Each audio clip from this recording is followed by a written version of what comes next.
Welcome to Part 3, Learning Communities. The need for learning communities. The primary task of improving distance education is to bring first-generation programs into the 21st century through pedagogical means.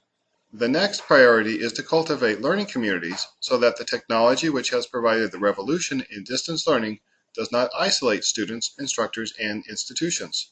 A primary reason students do not successfully complete courses or do not receive as good an educational experience as desired is a lack of connectedness with instructors and isolation from fellow students and the institution. 3 levels of interaction. Because students interact with each other, instructors, and the institution in varied ways, 3 types or levels of learning communities must be created to address these differing interactions. Halvorsen, Mahfood, and Beckman have proposed the formation of 3 levels of communities: course level, institutional level, and mission level communities. The first level is a community of teachers and learners that is formed in the context of a single course. The second level is a community of learners within a particular institution. The institution level community could include students at different levels of degree completion, as well as from different degree programs, and teachers from different disciplines, along with administrative staff who work with the students. The third level is a community of learners who are united by a shared mission. The mission-level community of learners would include teachers, learners, administrators, and professionals of all skill levels who are united in accomplishing a single mission which transcends individual institutions. I will address the first 2 levels in this presentation, and Dr. Beckman will address the third level in the next one. Course-level communities are primarily created and sustained by the course instructor. Thus, the responsibility remains with him or her. The goal is to assist the students in connecting with an instructor who they will likely never meet in person.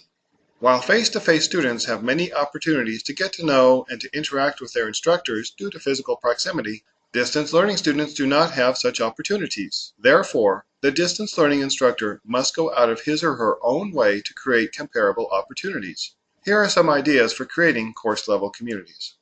Purposely build a sense of humanity into the course, such as a course syllabus or a separate document that includes the instructor's picture and the brief biography incorporating personal as well as academic items. The point is to help the students create a living picture of their instructor, and so mentioning one's family members and pets or favorite hobbies is important in helping the students create an accurate picture.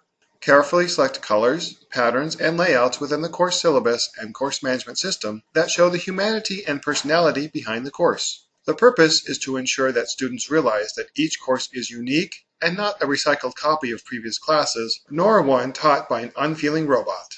Use emoticons, humor, and personal anecdotes when appropriate to reinforce the personality of the instructor. Build overt interactivity. As I wrote in my article, Adopting Orphaned Students in Cyberspace, published in the fall 2009 edition of Seminary Journal, from which I have already quoted in this workshop, quote, "Institutions and instructors have discerned that online students will not organically create learning communities simply because there is a list of the names of other students who are enrolled in the same course. Therefore, an overt effort must be undertaken to create a sense of community." Instructors can create various interactive modules that will be utilized throughout the course, such as group discussions in which the instructor will also participate. Encourage student-to-student interaction by requiring students to post answers to weekly questions, as well as their reactions to the answers of others. Such dialogue is then assigned grades based on quality as defined in the grading rubric. Offer optional synchronous activities, such as live virtual office hours or open topic live chats.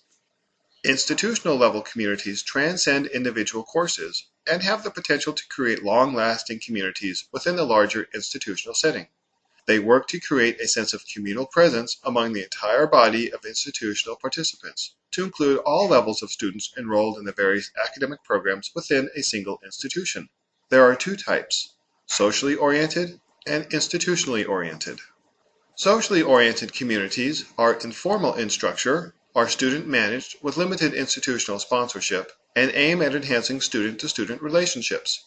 Students can create a page on a social networking site such as MySpace, Facebook, Multiply, Caneva, Second Life, Blogger, etc. that promotes student-to-student dialogue.